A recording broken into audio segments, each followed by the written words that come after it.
Hello and welcome to another episode of Just Wing It with KSP and RP-2. Okay, so today is time for some management and a build episode. So we have several things. We need a new airplane, a new rocket plane for achieving the 25 kilometer altitude contract. No, wait, the contract is 20 kilometers and we want, but 550 meters per second. So it turns out the Aerobee engines are not enough. I even tried like putting 7 of them and shutting off 4 after a minute of burn time, which is already 10 seconds over the rated burn time, and then at the same time activating the other 3 for another minute of burn time, and it's still shy of 550 meters per second. Maybe with better flying I could achieve it, but then we get to the thing that we're still running 7 engines that are not exactly known for being reliable uh, for 10 seconds over their rate of burn time. So we're just asking for failures there. So the thing is to use the XLR 11, which is going to cost 5,000 to unlock. Now we have 2 options. If I just switch um, the engines of the current rocket plane for this one, it's definitely more than enough. In fact, the main limiting factor is that we still haven't paid for this unlock. So our service ceiling is 27 kilometers, and I have to make sure to not pass it. Because in the simulation that I ran, our unnamed Kerbal pilot lost consciousness. But it's definitely good enough for the contracts. We each reach 550 meters per second without a problem, and it has the advantage that the frame for our current rocket plane is good enough. It doesn't have enough fuel capacity to make use of the entire burn time of the rocket engine, but it has the advantage that we already have a plane built, so we would just have to swap the engine and change the fuel, and I think we would have to modify the hangar for the different fuel type. I haven't checked, but I think that's also something we need to do. So that's one option. The other option is to use an airframe similar to the Dragonfly that we built last episode or a few episodes ago. I don't remember. Because we already have that tank tooled, it will probably be more than enough fuel space for the entire burn time, or at least to get to the 75 kilometer ceiling for the next cockpit upgrade. But it would also mean like having to build another one from scratch. So I haven't decided which way I'm going to go. I think I'm going to run a few more tests on the capabilities. So the main thing is today to build a rocket for the 4,500 kilometer downrange distance contract.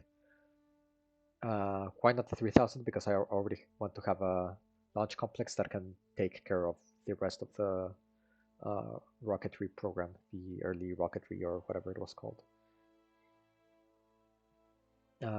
So we need to design a rocket that can fulfill that, build a launch complex for that rocket, and then see how much that's going to set us back, because we are not doing that hot in money. We will get more money come 1954, but it's still 4 months away. And my train of thought is I could either see if by using just our current rocket as a first stage and then adding an Aerobee second stage, we can get there, or if we need to take advantage of the RD-200 engine, which is being researched right now, so we can already test it. So let's go and see it, shall we? Okay, thinking about it, I think I want to go directly to building one with the um, RD-200 because then we might be able to use it for an orbital rocket without having to modify the launch complex. So let's build one with this. Um, let's build it right now with avionics, like with control. So procedural. We want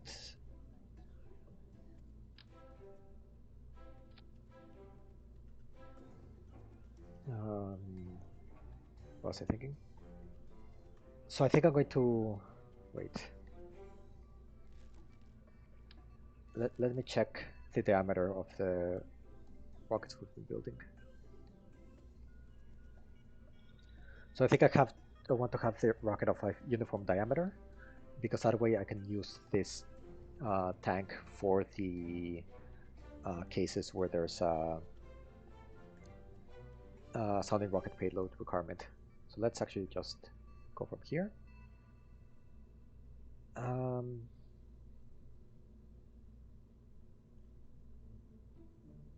Removal tanks.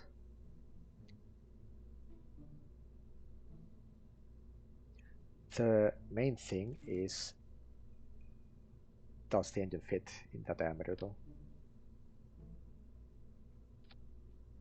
And it looks like it does. Perfect. Actually, it's quite small, isn't it? Huh. Let me... I mean, yeah, there's... like, bigger rockets don't always mean, especially bigger nozzles, don't always mean more thrust. Bigger nozzles are better for vacuum performance, and smaller nozzles for, like, sea level. So we have an 88.4 kilonewtons of thrust at sea level with the RD-200, and where's this guy?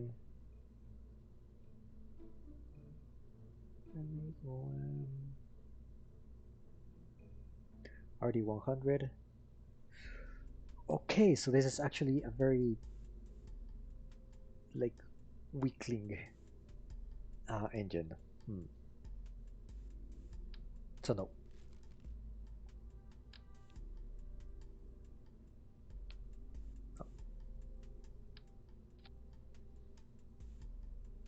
I wish you could sort this for thrust. So wait, what options do we have?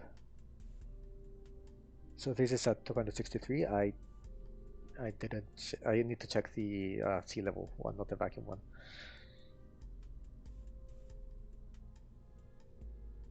238.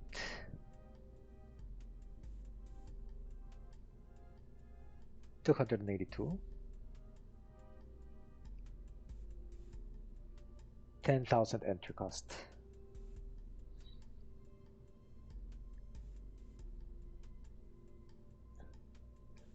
333, and we already have this one.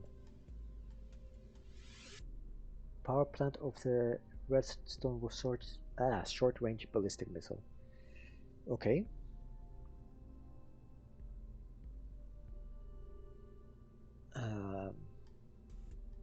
Now the other thing is, yeah.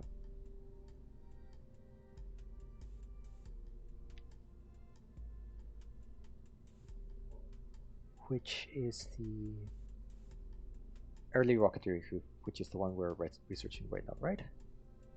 Yes. So we can also try with this one, which is 389, and it's only 4,500 funds as compared to 10,000.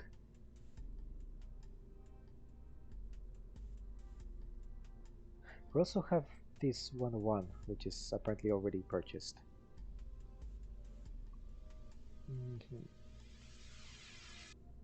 358. Okay, so let's try with this one. The RD-102. Its burn time is 83 seconds. Okay, go away. Remove all tanks and then fuel them to have the proper fuel mixture. And we want 83, which is 1 minute 23 seconds.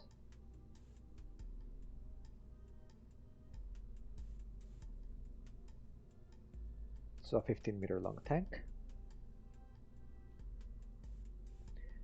We also want to do the next level of fuselage. I have to do this again. And so then maybe we can get away with, yes, this is good.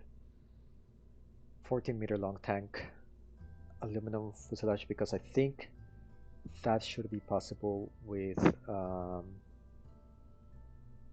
early material science, or even, maybe I already unlocked them? I need to check that. Okay.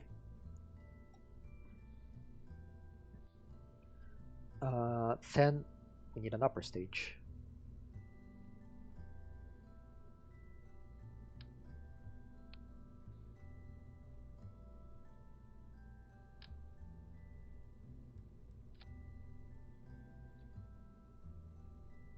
No, not what I want to do. That, yes. And I'm thinking maybe, so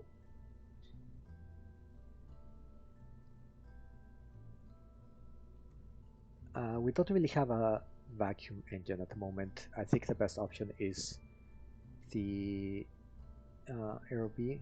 What is this? The ISP 232 in vacuum, 226. Okay. And this is 14 kilonewtons in vacuum, 7. Okay, so maybe this one is better.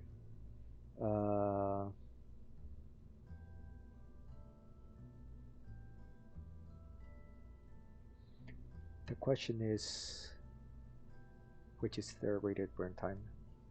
60 seconds. Reliability at 0 data, 86.9.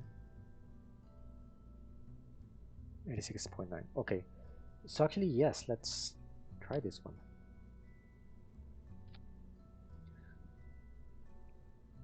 I feel like we might want more than one. Let's go for 3. And now let's see which oh,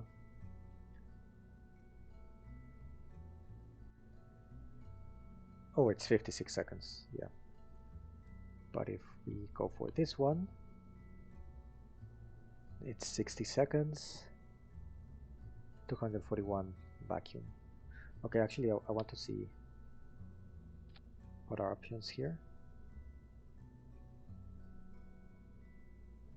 This one is much cheaper to purchase. And we can already go for the AG10.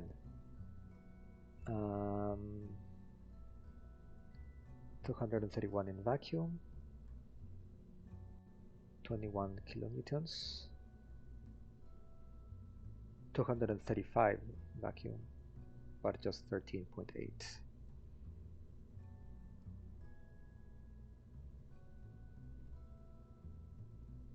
And here, first of all, early rocketry, so yes, 241. It is more expensive, but I think it will be worth it. What was that? 23 kilonewtons compared to 21. Okay, so let's go for these ones. Did I already? Yes, we want this one. It said 60 seconds, right? Oh, yeah, that's the thing.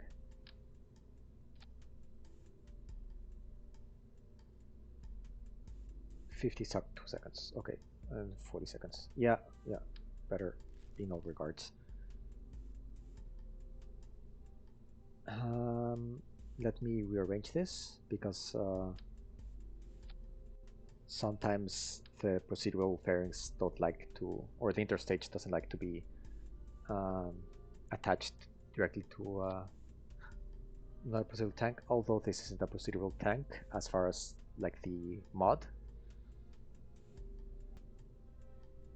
Um, at first, I was thinking about a hot staging, which for those that don't know, like it's when you decide to, before the first stage cuts off, you light the second stage, and you have like the interstage is not completely covered, but there's some holes to allow the exhaust out, and that way, as soon as the first stage goes out, you don't have the fuel stop flowing into the engine because of lack of any gravity, or because of being in free fall, let's say, which is, it's a better way of saying it. The other thing is we can do is do U-Launch rockets, which stick out a little bit like with the ones we have right now. But I do want to spin stabilize, and with hot staging you don't get to do that. So yeah, let's put two of them only, and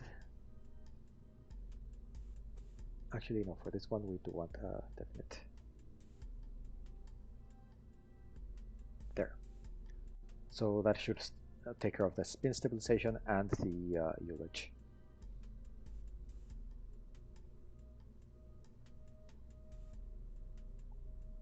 We need this to be highly pressurized. And fill this. And we said we want 60 seconds. So we definitely want a longer tank. Okay. Wait, we can... Let's leave it like this, 3 seconds of overburn time. Since we're spin stabilized, it shouldn't affect too much if one of the engines cuts out. Okay. I want to reduce the flare nodes too. Let's bring these things inside a little bit.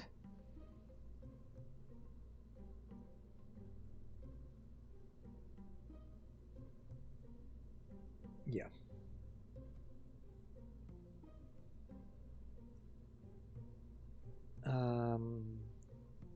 So wait. Wow, staging is all sorts of messed up.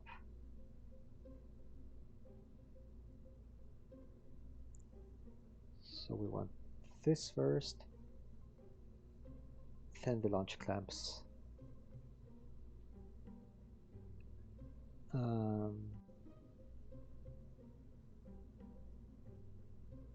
Let's do it like this for now. Ejecting the fairings at the same time that we separate the first stage. And we want to have the medium one.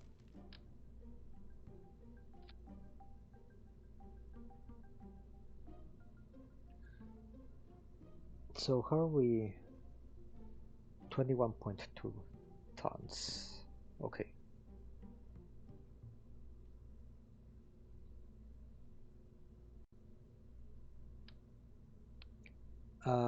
Okay, so I'm going to do some modifications to my script to already test it out.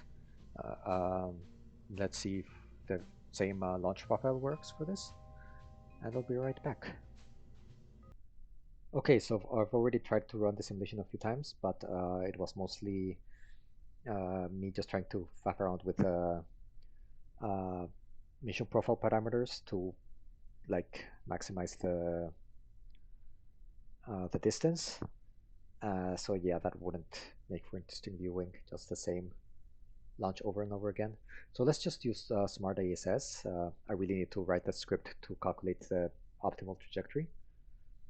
Um, but yeah, let's go for 85 and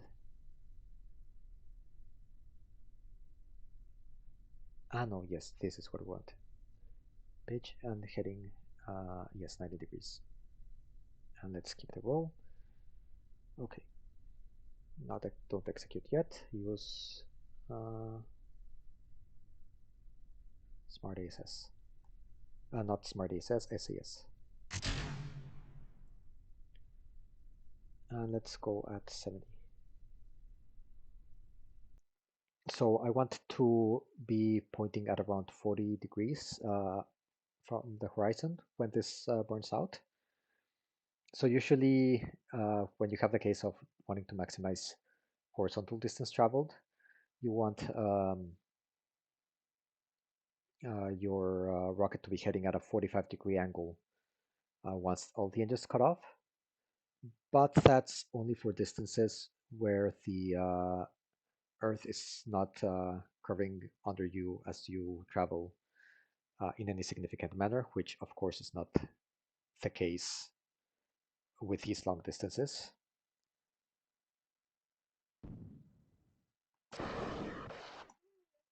Oh, okay, that's bad.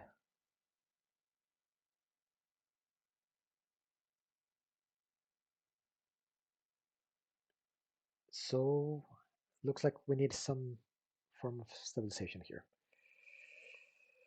Uh, okay, be right back. Okay, yeah, so this is a problem. The aerodynamics are all screwed up. So let's get rid of this tank for now.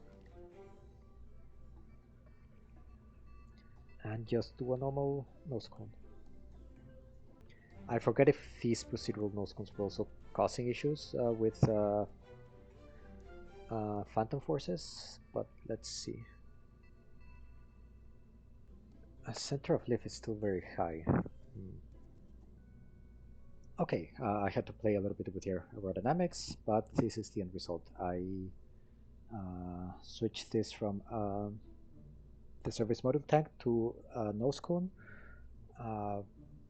The service module tank, when it's empty, does have the center of lift in front of the center of mass, so that's not good. If it's full of payload, then it's better. Yeah, let's just do it at 1.3. I think it should be fine. It looks a little bit weird, but okay. Okay, let's take advantage of this and do this. Let's try this again, shall we? Okay, we're all set to go.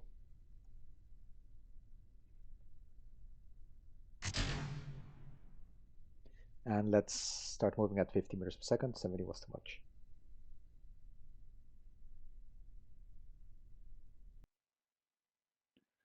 The rocket looks rather goofy with those extra fins at the top, but yeah, they're definitely a necessity. Okay, we're getting ready for MECO. We're at 40 degrees pitch, so our prograde hasn't quite caught up. So definitely need to be more aggressive with a pitch program. And don't, oof. Yeah, we definitely need a more aggressive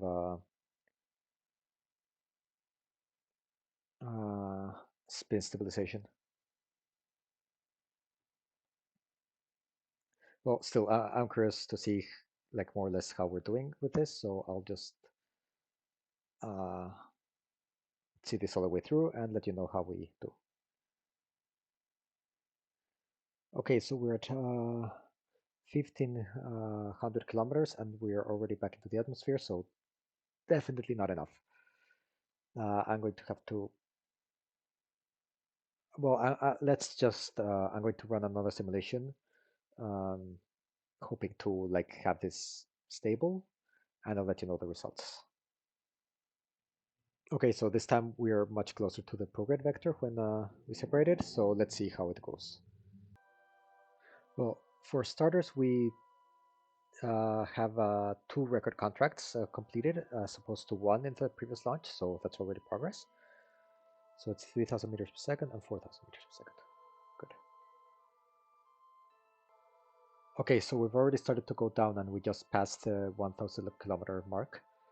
So it means we won't even reach 2,000 kilometers due to the drag when we come down.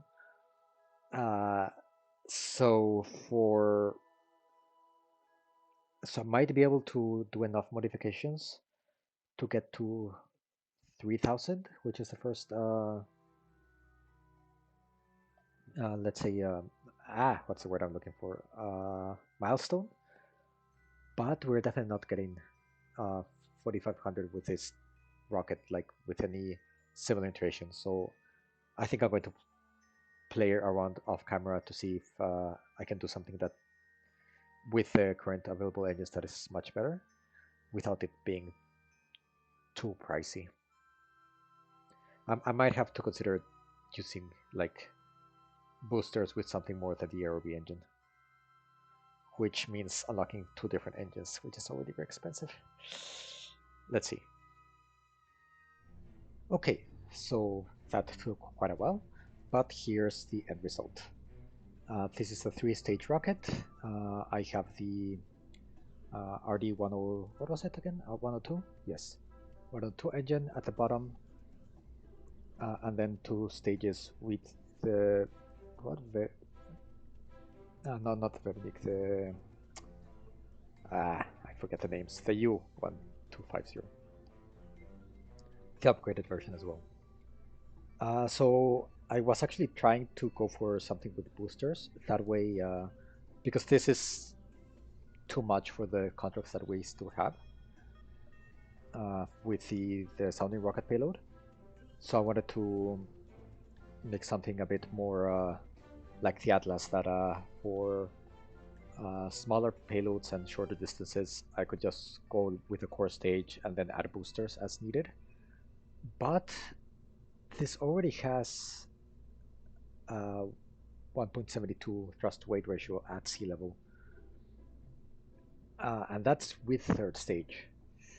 So yeah, I was experimenting with boosters, but um, usually if you want extra delta V, the thing is the solution is not to add boosters, but to add stages. Boosters help you get off the ground if adding enough stages means that you don't have enough thrust to weight ratio. So I forgot about this completely. It has been a while since my previous time playing this, and up to this moment we didn't really have a problems with thrust to weight ratio. So yeah, suddenly it's like, oh yeah, I should probably check this, and it was over 2. Like, that's too much. Yes, so this is the end result. I haven't tooled anything or unlocked anything because money is an issue. But yes, once this is finished, we will. I already took a contract, 730 kilometers downrange with 745 units of sounding payload, and that was because the MechJeb feature um, to see how far downrange you were going stopped for some reason at like 1300 kilometers. I'm not sure what was all that about, but so I wasn't sure if I was making it. But this is more than capable of getting to 4500, even if it loses a little bit of control for the 2nd stage. Because yeah, the another problem I encountered was that the procedural fairings were kind of pushing the 2nd stage a bit too much in the decoupling process and making it tumble. And I don't have any engine with gimbal that can be lighted midair. They're all like launch clamp ignitions. So, and it was still happening too far down in the atmosphere, too far up to be able to use control surfaces, too far down to really be able to rely on RCS. Uh, I mean, I'm sure with strong enough RCS it could have been, but that's adds a lot of weight. This is, yeah, this will work. Okay, let's see where we're at in the overall space program situation. Okay, so I had a series of crashes, which is weird because so after I finished designing the rocket, I closed the program, and then right now to tell you, well, to show you the end result of the rocket, I opened the program again and it loaded it into the save file without a problem.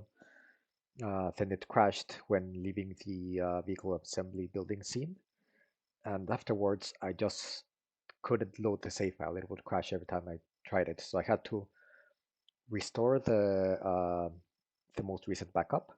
I had to fly the previous mission again, the downrange distance, and fortunately the craft files are separate from the persistent files, so I didn't have to redesign the rocket. It was already there. I just had to start building the launch complex once again, which is here. It actually won't take too long, but it is costing um, 18,800 funds. So fortunately, that's over time. But as you can see, we're now in the negatives as far as as far as like net daily funds.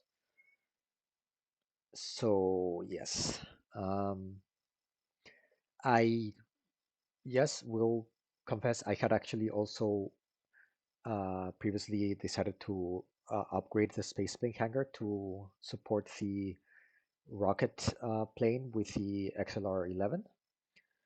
Uh, Given that I had to fight with the game for a little bit, I'm going to allow myself, like, okay, you're forcing me to do this, a little bit of a revert. I will not do it right now, and we're just going to stick to building the Dragonfly. Um, I think we still wouldn't have gone into the negative because of the time it takes to build it. We're still getting funds every day for it, but it was cutting it a bit too close for comfort. Um, so yeah, but oof. With all this, I honestly have no clue how long this episode is going to be, but I think it's better to just leave it here, and I'll think I'll keep on recording. Um, but that will be the next episode for you. So thank you very much for watching, and I will see you next time.